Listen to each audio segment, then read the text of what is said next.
with comedian David Boyle, and I'm quitting alcohol. So I received a message this morning from a good friend of mine, Morgan Jones. He's like, if you've got a little bit of extra cash in one of your betting accounts, put some money on horse number 3, race 8 in Cairns today. I got a juicy tip.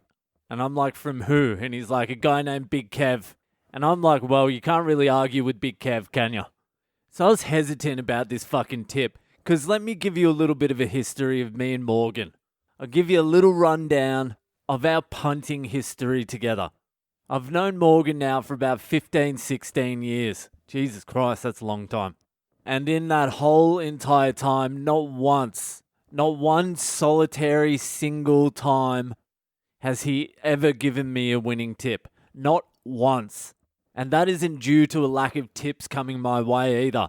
And I get on just about every single one of them, despite our history of losing together. We, together as a team, are two of the worst punters of all time in the history of punting. Like, we've taken some tough losses together. I've sat there with him at Bathurst Trots, at the harness racing. We had like $50 on a 100 to 1 chance, and it was about 8 or 9 lengths ahead, and about 50 meters from the winning post, the fucking driver cranks the horse's neck. So the horse is looking at us in the crowd as all the other horses steam by it. I've been there on Caulfield Cup Day when we both loaded up what very little money we had at the time. Just about every single last bit of savings we had, we put on a horse called Denazri, and about 200 meters into the Caulfield Cup, it breaks its leg and has to be put down on the racetrack.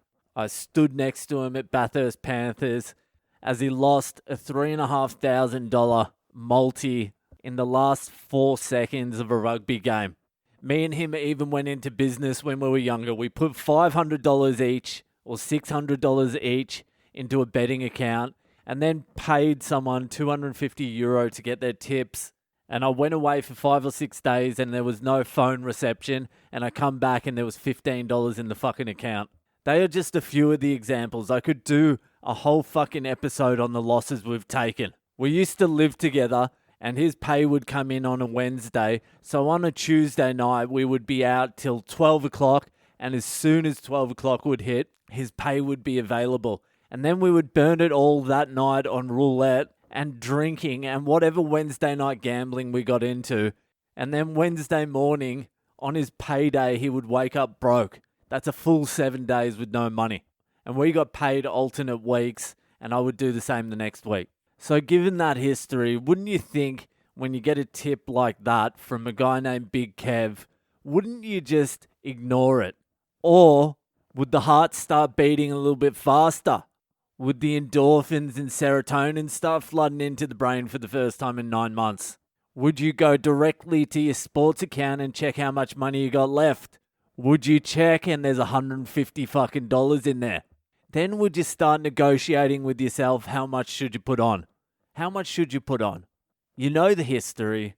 The history of you two betting together is fucking atrocious. It's a long line of horrible fucking losses. But you got to win at some point, don't you? You got to win at some point, and today could be that day. And Big Kev, it's not every day you get a tip from Big fucking Kev. So I'm like, I don't really gamble anymore. I might as well just put the whole $150 on. Why fucking not? You know what I say? Go hard or go home. So I got on it and I was watching the numbers. I got on it at about $4.70. Got smashed in to $2.80 in the last 2 minutes. So the fucking run came. The big gamblers, the big boys must have jumped on right at the end there. So I'm like, oh, that's good. It was favourite. I didn't watch the race. I knew what was going to happen. I was either going to get a phone call and we were going to start making plans on how we were going to lose our winnings, or I wasn't going to hear from him for a couple of months. So about 5 minutes later, I didn't get a phone call. I just got a text message saying, sorry. So that was my fucked up Friday today. $150 on a fucking horse from a tip from Big Kev and Morgan. Fucking idiots. But who's the biggest idiot? I am. Anyway, it's Friday night. Half the world's back in lockdown. For those of you who are going into a lockdown, fucked up Friday is what you need.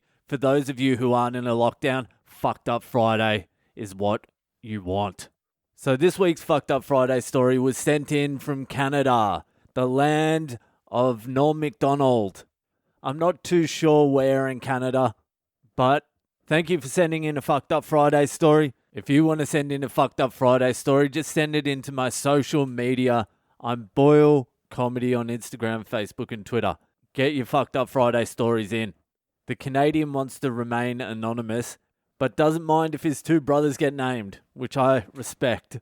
Okay, cheers for sending in the Fucked Up Friday story. So here we go.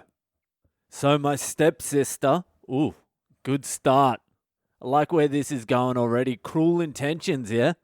Anyway, so my sister was getting married out of town, smaller wedding, like 250, 300 people. So me and my two brothers, Mark and Devin. Devin's a bit of a rough name, especially in Australia. In Australia, that's like naming your kid pastrami or like Spam. I bet you he's the unsuccessful one. Or maybe he's the successful one. Maybe he worked past his name. So me and my two brothers, Mark and Devin, go down the night before. My one brother doesn't drink. He's just a perfect angel, whatever the fuck. I bet you I will call my mate Morgan now and Big Kev, and I'll get them all to put in $100 right now, and I'll bet that the brother that doesn't drink isn't Devin. I'm willing to make that wager. My other brother, on the other hand, is a full-blown degenerate, right into heroin at the same time. Like I said, we've already established that's Devin. So I bought an 8-ball naturally for the whole weekend, also had a big bag of magic fungi. The fungi was for the Friday night to get weird. So the wedding is on Saturday, we wake up and start boozing instantly. We take all the pictures and that bullshit, but naturally I'm hammered by noon, ripping key bumps of the nose beers the whole time. So the ceremony nonsense happens, and it's go time. I hit the dance floor hard. I like your enthusiasm. So I hit the dance floor hard, and my mother's friend is super into dancing with me. So I figure, right, she's got fucking good taste. I just love dancing. She loves it. I'm 22. She's like 40. And her and my mum are good friends. So when the lights come on at 3 a.m. or whatever it was, I blast one last line and say, that's it. I'll have one more whiskey in my room and pass out. And my mum's friend says she wants one too. So I'm thinking in my head, now, like, does she want this young stud? No way she wants me. She just wants the booze. I've known this broad for like 10 years as my mum's friend. So we go into my room and she instantly grabs my dong. Oh, yeah. Bit of that MILF action. And she says, give me that whiskey. So I'm like, shit. Here we go. So we pretty much slammed all night until 8 a.m. when my brother and my mum are at my door and she's still in my bed. So I'm like, oh, fuck. She's losing it. She doesn't want anyone to know. So I told them to fuck off. I'll be down for brekkie in a bit. So we fucked one last time and she sneaks out. I don't know how, but somehow I guess it got out that I banged this MILF and my mother no longer talks to her. That was like a 15-year friendship. I don't give a fuck. It was good fucking. That's kind of like a little bit of everyone's fantasy as well, banging one of your mum's mates. But anyway, thanks for sending in the story. Have a good weekend, and I'll see you the fuck later.